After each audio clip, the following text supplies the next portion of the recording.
जय सीताराम।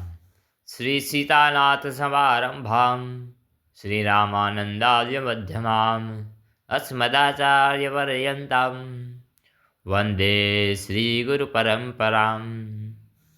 गुरु कृपा ज्योतिष कार्यालय में आप सभी का हार्दिक स्वागत है। अभी हमने नित्य कर्म पूजा पाठ के विषय में जो सीरीज चालू की है, उस संदर्भ में आज जो है हम वीडियो बना रहे हैं।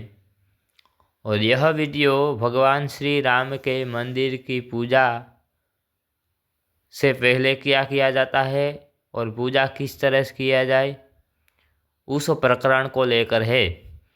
तो श्रीमद् आद्य जगत गुरु श्रीमद् रामानंदाचार्य विरचित श्री रामार्चन पद्धति में जिस प्रकार से उल्लेख है, उस चीज़ को हम आपको सुना रहे हैं। तो सुनिए। तो इसमें लिखा है कि प्रातः स्मरण के 5 श्लोकों या 15 श्लोकों का मधुर स्वर से अर्थानुसंधान पूर्वक प्रार्थना करें। यानी जो आगे हमने भगवान श्री राम का प्रातः स्मरण कहा है, वो प्रातः स्मरण करने के पश्चात आपको भगवान से प्रार्थना करके फिर क्या करना है उसके बारे में उल्लेख है। तो जैसे ही आप प्रातः स्मरण कर लेते हैं, उसके बाद आपको जो है एक लिखा है कि ब्राह्मे मुहूर्ते च उत्थाय, यानी ब्रह्म मुहूर्त में उठ करके भगवान श्री राम का प्रातः स्मरण करके श्वासानुसार निधाय, श्वास अपना जो चल रहा हो, दाहिने नाक से श्वास चल रहा है या बाएं नाक से चल रहा है, इसको देख करके उसके अनुसार पृथ्वी को प्रणाम करके, जो इसमें नहीं बताया गया वो भी बता रहा हूँ, पृथ्वी को प्रणाम करना है।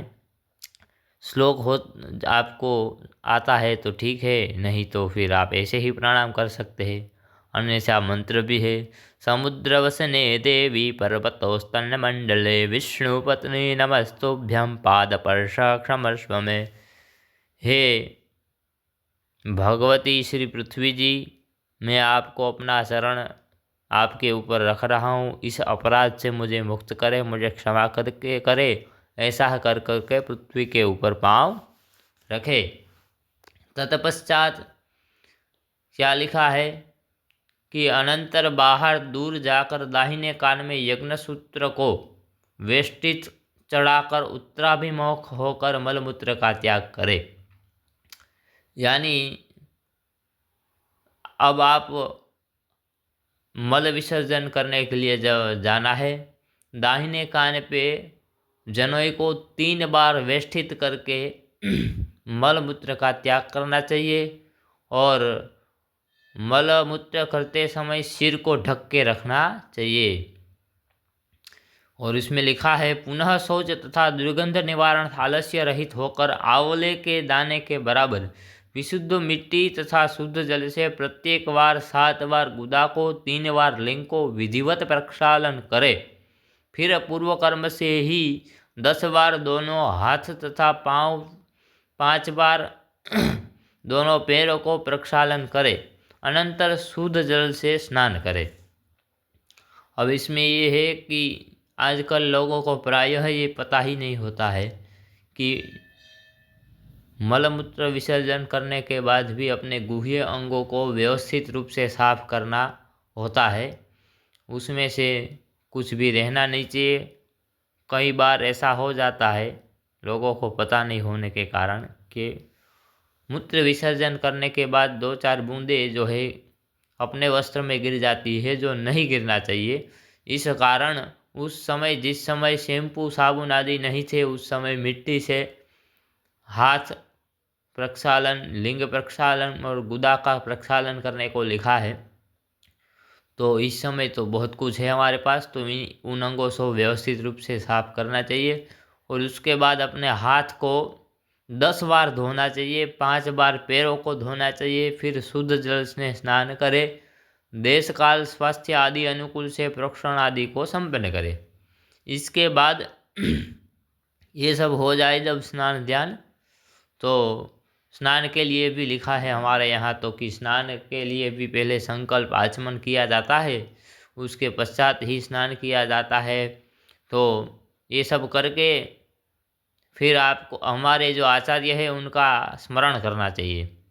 श्री रामम जनकात्मजम अनिलजम वेदो वशिष्ठावृषि योगीशम च पराशरम श्रुतिविदम व्यासम जिताक्षम शुकम श्रीमंतम पुरुषोत्तम गुणनिधि गंगाधराध्यातिन श्रीमद्राघवदेशिच वरदम स्वाच्य स्वयं श्रेय।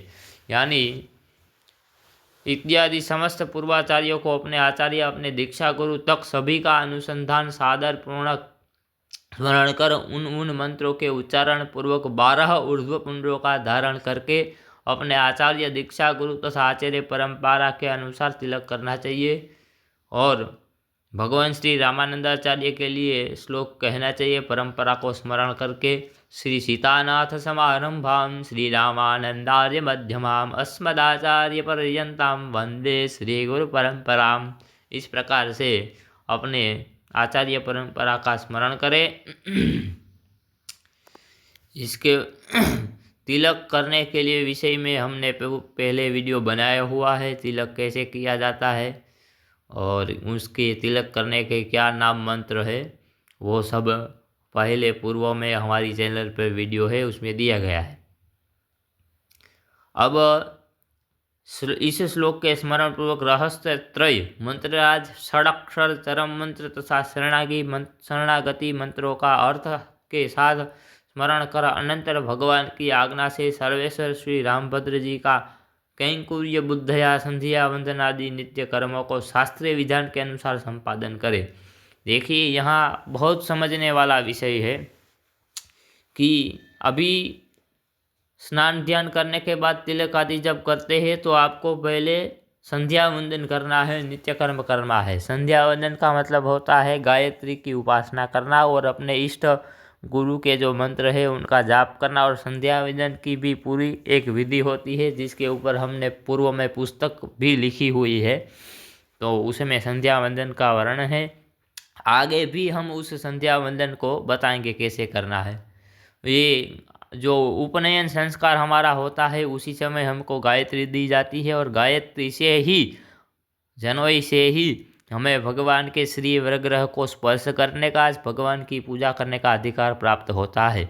जब तक हम वो नहीं करते हैं तब तक हम भगवान की पूजा करने योग्य नहीं हैं, क्योंकि हमारे यहाँ कहा गया है कि देवो भूतपाम यजेत, यानी देवों के अनुरूप बनकर देव की पूजा करनी चाहिए। तो इसलिए यहाँ जोर देता हूँ मैं इस बात को कि आप सभी लोग इसको ध्यान से समझे और संध्या वंदन नित्य अवश्य करें। संध्या वंदन करने के बाद ही आप भगवान की पूजा करने जाए। यहाँ लिखा है ततो दिव्य मंगल विग्रहस्य सांग सायुध सपरिवारस्य श्री सीता समेतस्य भगवतो रामभद्रस्य मनसेव एक अंगम ब्रह्म सृष्टि लोकोत्तर सौंदर्य लावण्याध्याम ध्यान दिव्य षोडशोपचारण विदधात।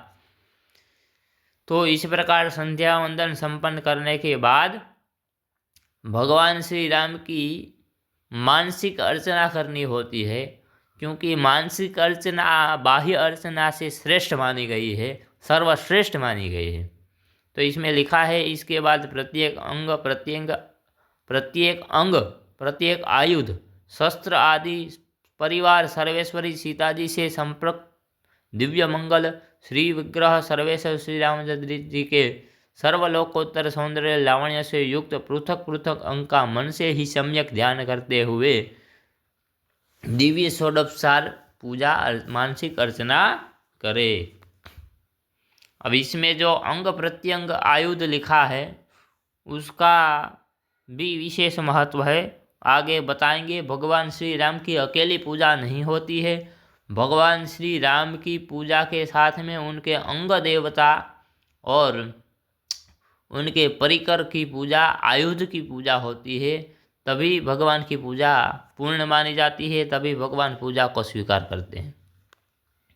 अच्छा, इसके बाद माध्याह्निक अनुष्ठान समय पे भगवान चरणारविंद स्वचरण ध्यान स्नात्वा भगवत मूर्तिमान वर्षि पितॄन् ध्यात्वा संतर्प्य द्योतवस्त्रादिकं परिधाच्यम्य पूर्वदेवोर्ध्वोर्ध पुण्ड्राकिं विधामेव भगवत आराधन नूतन माध्याह्निक कुर्यात्।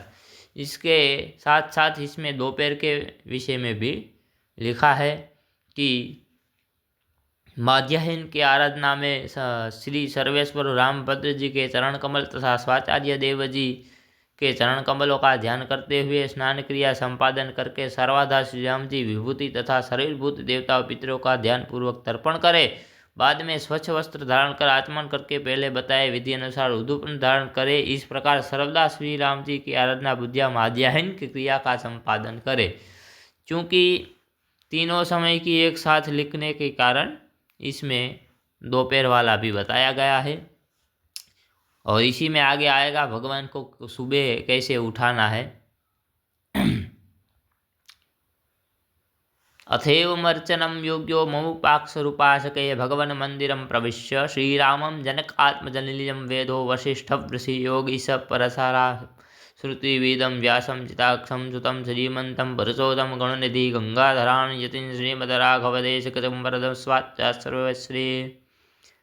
पूर्व में प्रदर्शित क्रिया द्वारा श्री राम जी की अर्चना के योग्य सायुज्य मोक्ष की इच्छा वाले उपासक को भगवान के मंदिर में प्रवेश करके श्री राम की, जानकी जी, हनुमान जी, ब्रह्मा जी, वशिष्ठ जी, योगियों में श्रेष्ठ पराशर जी, वेदज्ञाता व्यास जी, जितेंद्रिय सुखदी, सर्वगुणों से खजानों के ऐश्वर्यशाली पुरुषोत्तम आचार्य जी, बोधायन यतियों में श्रेष्ठ गंगाधर आचार्य आदि समस्त पूर्वाचारों के साथ अपने गुरुदेव वरदाता श्रीमान जगतगुरु राघवानंदाचार्य का मैं आनंद भाष्यकार जगतगुरु रामानंद से आश्रय लेता हूँ, अर्थात समस्त पूर्वाचार्यों को सादर दंडवत प्रणाम करता हूँ।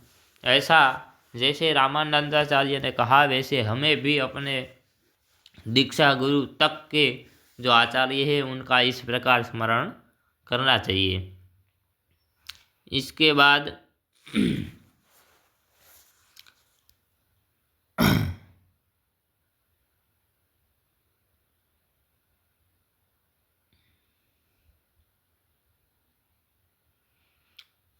आपको जो है पूर्व में जो उतारना होता है तुलसी दल आदि उसके विषय में लिखा है और आदि आदि आचमनों के बारे में लिखा है, लेकिन वो बाद में आता है। उसके बाद आपको जो है मंदिर में जा कर के मंदिर की साफ सफाई करके मंदिर को 3 बार घंटे का नाद करना चाहिए, 3 बार ताली बजानी चाहिए। उसके बाद भगवान को मधुर गायन से उठाना चाहिए।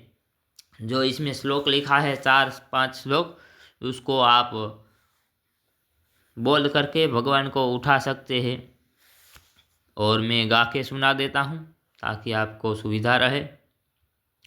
कौसल्यासु प्रजा राम पूर्व संध्या प्रवर्तते उत्तिष्ठ नरशार्दूल कर्तव्यं देवी माहिकम् उत्तिष्ठो उत्तिष्ठ भद्रं ते त्यज्य निन्द्रां जगत्पते त्वदीयोत्थानमात्रेण उत्थितं भुवनत्रयम् उत्तिष्ठो उत्तिष्ठ श्रीरामं भद्रं ते करुणानिधे उत्तिष्ठ जानकीकान्त त्रैलोक्यं मङ्गलं कुरु अप्रमेय कृपा सिंधु स्वरूपे राम सुप्रिये सुप्रभाता निशाश्रिते श्रीमा भीमुखी भव। इस 4 श्लोक से भगवान को उठाना है। फिर सीता जी के लिए कहा गया है श्री भगवद रामचंद्राभिमत्तानुरूपपूर्ण विभव ऐश्वर्यशीलाद्य नवविद्य कांति सांगया संख्येय कल्याण गुणगणां पद्मवनलायां पद्मननां पद्मदलाताक्षी नित्यवाञ्जनीं भगवती निर्वद्यां श्रीसीतां